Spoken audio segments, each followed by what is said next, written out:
Brazil के mainland से सिर्फ 21 माइल दूर एक ऐसा आइलैंड भी मौजूद है। अगर आप वहां पर जाते हो तो आपका सिर्फ 30 मिनट के अंदर आपका मौत हो जाएगा, क्योंकि इस आइलैंड पर रहता है एक ऐसा राक्षस जिसके लिए यहाँ पर कोई भी परिंदा भी नहीं रुकता है। तो अगर मैं आपको ये कहूँ कि आप जाओ और इस आइलैंड पर घूम के आओ, तो क्या आप जाना चाहोगे?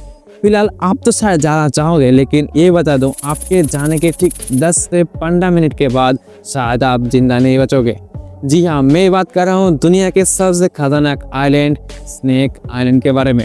और अगर आप अभी तक इस आइलैंड के बारे में ना सुने हो तो मैं हूं ना आपके बताने के लिए। तो इस वीडियो के अंदर मैं आपको दिखाऊंगा एक स्नेक आइलैंड, मतलब एक ऐसा भयानक आइलैंड जहां पर सिर्फ दुनिया के सबसे डेडलीस्ट स्नेक्स रहते हैं। तो बिना किसी देरी के आइए शुरू करते हैं। अभी से लेकर 1000 साल पहले ये आइलैंड ब्राजील के मेनलैंड से ही संयुक्त था, लेकिन समुद्र का पानी बढ़ने के कारण ये आइलैंड ब्राजील के मेनलैंड से अलग हो गया एंड आज इसका नाम स्नेक आइलैंड से परिचित है। लेकिन क्या आप ये जानते हो कि इसका नाम स्नेक आइलैंड नहीं है, इसका असली नाम है इला दा कुमिडा ग्रांडे।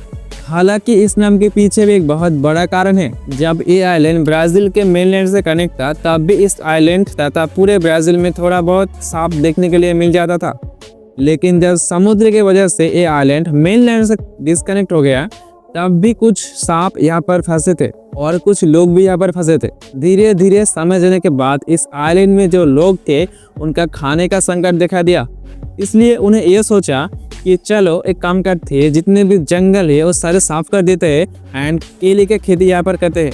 केले का खेती करने पर उनका जो आहार था वो भी उनको मिल जाएगा एंड कुछ केले बेचकर, मतलब ब्राजील के मेनलैंड में बेचकर कुछ पैसे भी को कमा लेंगे जिससे वो बाकी सारी चीजें खरीद सके। तो इस मकसद को लेकर जितने भी जंगल था वहाँ पर वो सब वो काटने लगे और जलाने लगे एंड धीरे धीरे वो आग इतना ज्यादा फैल गया कि इस आइलैंड का लगभग 70% जितना भी जंगल था वो जल के राख हो गया। इसी वजह से इसका नाम है इला दा कुमिडा ग्रांडे। इस प्रोसेस के वजह से जंगल तो बहुत ज़्यादा साफ हो गया, लेकिन फिर भी उनके सामने एक दिक्कत आ पहुंचा, वो एक खतरनाक जहरीला सांपों का दिखावा। जितने भी सांप थे पहले वो जमीन के अंदर थे या फिर कुछ हिस्सों में थे, लेकिन इसकी वजह से जितने भी सांप थे वो जहाँ पर इंसान रहते थे वहाँ पर अटपका एंड धीरे धीरे बहुत सारे इंसान उन सांपों के वजह से मरते चले गए। तब उन वासियों ने ये सोचा कि यहाँ पर रहना बिल्कुल भी ठीक नहीं है, यहाँ से जाना होगा। इसी वजह से उन सारे लोगों ने इस आइलैंड को छोड़ दिया और यहाँ का परमानेंट निवासी हो गया खतरनाक जहरीला सांप। पहले तो यहाँ पर उतना ज़्यादा सांप नहीं था, लेकिन धीरे धीरे रिप्रोडक्शन के कारण सांपों का तादाद बढ़ने लगा। सांपों का तादाद बढ़ने के लिए दूसरा भी बहुत बड़ा कारण है, वो है इनका कोई नेचुरल शिकारी नहीं था, क्योंकि सारे जितने भी जंगली जानवर थे उन धीरे धीरे सांप उन्हें डसने लगे और यहाँ पर इतना इंसान भी नहीं था कि सांपों को धीरे धीरे खत्म करे। यहाँ पर दूसरे कोई बड़े जानवर भी नहीं था, तो सांप अपने जहर की वजह से बहुत सारे जितने भी प्राणी थे वहाँ पर सांप को एक एक करके डसने लगा और धीरे धीरे जंगल हो गया सांपों के कबल में। इस आइलैंड में एक लाइट हाउस भी है। इस लाइट हाउस में एक आदमी रहता था जिसका काम ये था कि जितने भी दूर से शिप आए उन्हें इस आइलैंड पे आने के लिए रोकता था। लेकिन अचानक क्या हुआ, एक रात बहुत सारे सांपों ने उस आइलैंड के उस लाइट हाउस में घुस गया एंड वो जो आदमी था उसे भी डस लिया एंड उस सांप इतना ज़्यादा जहरीला था जिससे वो आदमी तुरंत वहाँ पर ही मर गया। मेल आइलैंड पर आने का समय उसको नहीं मिला, तभी से इस आइलैंड पर कोई भी नहीं रहता है। पहले के टाइम पे इस आइलैंड पर जो सांप रहता था वो उतना ज़्यादा जहरीला नहीं था कि किसी इंसान को 1 घंटे के अंदर मार सकता है, और इसी वजह से जितने भी बर्ड्स उस आइलैंड पर आते थे, मेनलैंड से उस आइलैंड पर आते थे, उनको जब सांप डस भी लेता था तब भी वो तुरंत नहीं मरता था, वो जाके समुद्र में चला जाता था एंड ये सांप समुद्र पार करके उस पक्षी को लेने भी नहीं देता था। तो ये था उनके सामने एक बड़ी समस्या है। इसी वजह से इंसानों की तरह वो खुद को विकसित करने लगे, अपने जहर को मतलब इतना ज़्यादा जहरीला करने लगे कि तुरंत किसी को डस ले और तुरंत मर जाए। धीरे धीरे ऐसे विकसित होने के बाद आज वो सांप इतना ज़्यादा जहरीला हुआ है कि अगर कोई किसी पक्षी को डस ले और तुरंत मर जाता था। एक बार एक मछुआरा इस आइलैंड पर चला गया, शायद किसी खाने की वजह से, शायद भूख लगी थी इसलिए चला गया।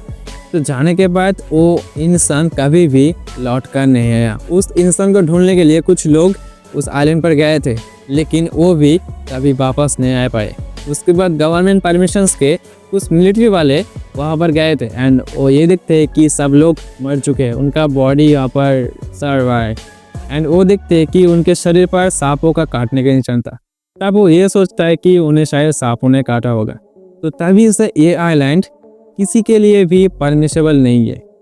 इस आइलैंड में जितने भी सांप रहते थे उनसे सबसे जहरीला सांप है गोल्डन लैंडसाइड वाइपर। ये सांप दुनिया के वन ऑफ द मोस्ट जहरीला सांपों के अंदर एक है। तो आप अंदाज़ा लगा सकते हो ये सांप कितना जहरीला होगा। और ये सांप अगर आपको काट दे तो आप तुरंत 10 से 15 मिनट के अंदर ही मर सकते हो।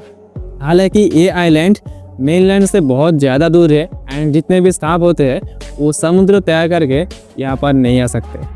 एंड इस आइलैंड में सांपों का तादाद इतना ज़्यादा है कि हर 10 मीटर में आपको एक ना एक जहरीला सांप जरूर मिलेगा। तो अब अंदाज़ा लगा सकते हो ये जगह कितना ज़्यादा भयंकर है। वेल, आज के लिए वीडियो इतना ही। मिलते हैं किसी दिन नेक्स्ट इंटरेस्टिंग टॉपिक के साथ। जिन्होंने अभी तक चैनल सब्सक्राइब नहीं किया वो जल्दी से चैनल सब्सक्राइब करके वीडियो अपने दोस्तों के साथ शेयर कर देना। नेक्स्ट काफ़ी सारे इंटरेस्टिंग वीडियो आ रहे हैं, उसके लिए ज़रूर बेल आइकन को प्रेस कर।